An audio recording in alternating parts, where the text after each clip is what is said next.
සුබ දවසක් මැණික් යාළුවෝ සියලුම දෙනාට මං මේ වීඩියෝ එක ඔයාලට ගේන්න හිතුවේ මෙන්න මේ වගේ රබ්ගල් අරගෙන කට් ඇන්ඩ් පොලිෂ් කරලා ලොකු මුදලක් ගත්ත ගන්නට වැඩිය ලොකු මුදලක් හොයාගන්න පුළුවන් ආකාරය තමයි මම අද කියලා දෙන්නේ. ඉතින් මේක කැරට් 25ක් තියෙන ගලක්. මේකෙන් සාමාන්‍ය මේක ලක්ෂ 30ක් විතර වුණත් මේකෙන් අපිට කපා ගන්න පුළුවන් කැරට් 12ක් 15ක් අතර හොඳ ගලක්. එතකොට ඒක ඇවිල්ලා අපිට දෙන්න පුළුවන් ලක්ෂ 60කට 70කට විතර. ඒකයි රබ් ගල් වලයි කට් ඇන්ඩ් පොලිෂ් ගල් වලයි තියෙන වෙනස.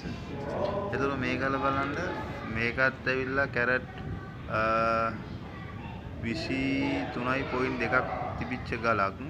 නමුත් මේකෙන් අපිට කැරට් 10ක විතර හොඳ මේ ගලක් කපා ගන්න පුළුවන්.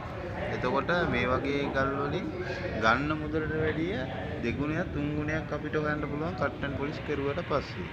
ඒ හින්දා තමයි ඔයාලට කියන්නේ ඒ කියන්නේ ගෙවුඩ කරන්න ගෙවුඩ කරලා ගෙවුඩ හරියට කරන්න ගෙවුඩ හරියට කරේ නැත්නම් ෆේල් වෙනවා.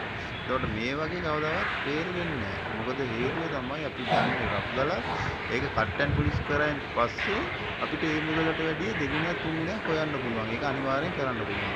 එතකොට කට් ඇන්ඩ් පොලිෂ් කරද්දී ටේබල් එක එතකොට පැසට් හරියටම ඒ එන පැසට් වල එන මූට්ටු හරියටම තියෙන්න ඕනේ. එතකොට තමයි අපිට මේ ලොකු මුදලකට ගන්න පුළුවන්. එතකොට මේ බලන්න මේ ගල මේක කිලෝ 2 ග්‍රෑම් 700ක් තියෙනවා. එතකොට ඒක ඉතින් සාමාන්‍ය ගණක් වෙනවා මට හිතෙන විදිහට ඒක ඇක්වා මැරීන් මේකත් සර්කන් එකක්. එතකොට මේ වගේ ගල් වුණත් කට් ඇන්ඩ් පොලිෂ් කරපුවාම සාමාන්‍ය මේකට වැඩිය මුදලක් හොයන්න පුළුවන්. දැන් මේ රබ් ගල බලන්නකෝ.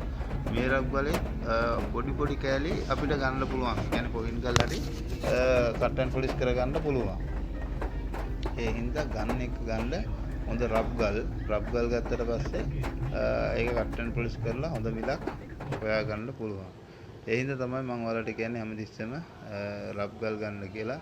මේක නම් මට මේ එවපු වීඩියෝ එකක්.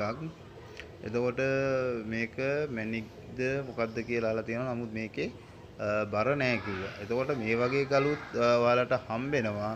හම්බුනාට පස්සේ අනිවාර්යෙන් බර බලන්න. එතකොට වෙනස්කමක් තියෙනවා නම් අනිවාර්යෙන් සර්ටිෆිකේට් එකක් දාන්න නැතුව චෙක් කරගන්න. එතකොට ඒකට පොඩි මුදලක් තමයි යන්නේ. එතකොට චෙක් කරායින් පස්සේ ඒකේ හරියටම ඔයාලට හිතා ගන්න පුළුවන් මොන වගේ ගලක්ද කියන එක.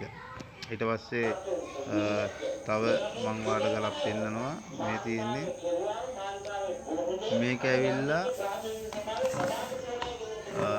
ඔයාලට පේනවා ඇති ලොකු ගලක්. එතකොට මේක මේ වගේ ගල් හම්බුනාට මේක එක කිරණ ಜಾති තියෙන ගල් තියෙනවා. එතකොට මේක ගොඩක් දුරට තාම මේක මොකද්ද කියලා හඳුනාගෙන නැහැ. මං හිතන විදිහට මේක ඒකනයිට් ගලක්. එතකොට මේ වගේ ගල් තියාගද්දී පොඩ්ඩක් පරිස්සමට කියන්නේ ඒකේ කිරණයක් තමයි විහිදෙන්නේ.